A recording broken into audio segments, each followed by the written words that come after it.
गुजरात में मुख्य मुकाबला बीजेपी और कांग्रेस के बीच ही रहा है, लेकिन कम जनाधार या स्थानीय पार्टियां भी कुछ सीटों पर प्रभावी रही हैं। इस वीडियो में यही समझाने की कोशिश करेंगे कि गुजरात चुनाव में छोटी पार्टियां कैसे मुख्य खिलाड़ियों का खेल बिगाड़ सकती हैं।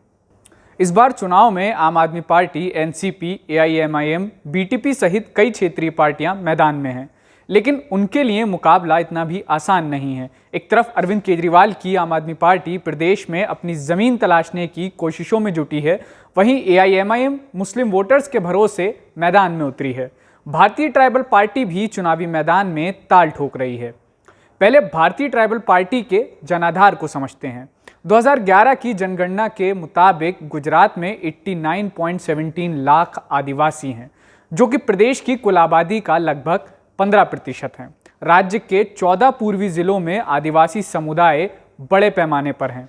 वहीं विधानसभा की 27 सीटें अनुसूचित जनजाति के लिए आरक्षित हैं। गुजरात में आदिवासी कांग्रेस के परंपरागत वोटर्स माने जाते हैं। 2017 के विधानसभा चुनाव में इन 27 आदिवासी सीटों में से सबसे ज्यादा 17 सीटें कांग्रेस ने जीती थीं। वहीं बीजेपी के खाते में 8 सीटें आई थीं। 2 सीटों पर बीटीपी यानी भारतीय ट्राइबल पार्टी का कब्जा हो पाया था। कहा जा रहा था कि इस बार बीटीपी आदिवासी बेल्ट में कांग्रेस के वोट बैंक में सेंध लगा सकती थी, लेकिन पार्टी पारिवारिक लड़ाई में उलझ गई है।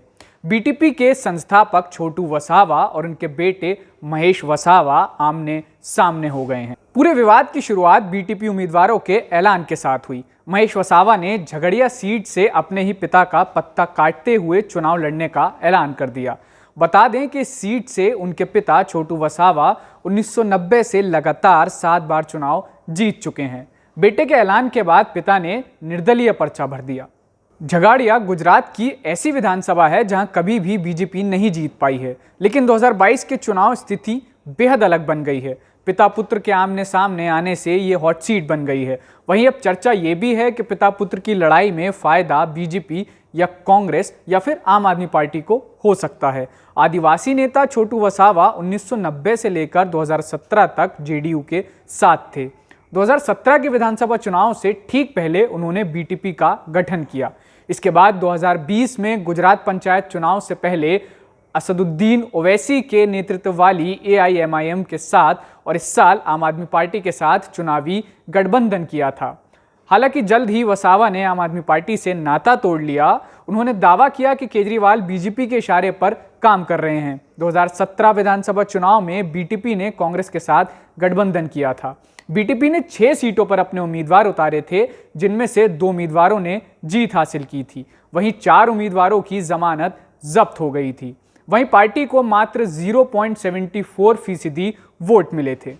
अब एनसीपी की बात कर लेते हैं। इस बार के चुनाव में कांग्रेस और एनसीपी एक साथ हैं। प्रदेश की 182 विधानसभा सीटों में से सिर्फ 3 सीटों उमरेठ, आनंद जिला, नरोदा, अहमदाबाद और देवगढ़ जो कि दाहोद जिले में है, इस पर एनसीपी चुनाव लड़ रही है। इन तीनों सीटों पर फिलहाल सत्तारूढ़ भारतीय जनता पार्टी का कब्जा है। अगर पिछले चुनाव की बात करें तो 2017 में एनसीपी ने 58 सीटों पर उम्मीदवार उतारे थे और सिर्फ 1 सीट जो कि उमरेठ पर है वहां जीत हासिल की थी। 26 उम्मीदवारों की जमानत जब्त हो गई थी। पार्टी को कुल वोटों में से मात्र 0.62% वोट मिले थे। 2012 के चुनाव में पार्टी ने 2017 के चुनाव के मुकाबले बेहतर प्रदर्शन किया था। पार्टी ने 12 सीटों पर उम्मीदवार उतारे थे और 2 पर जीत हासिल की थी।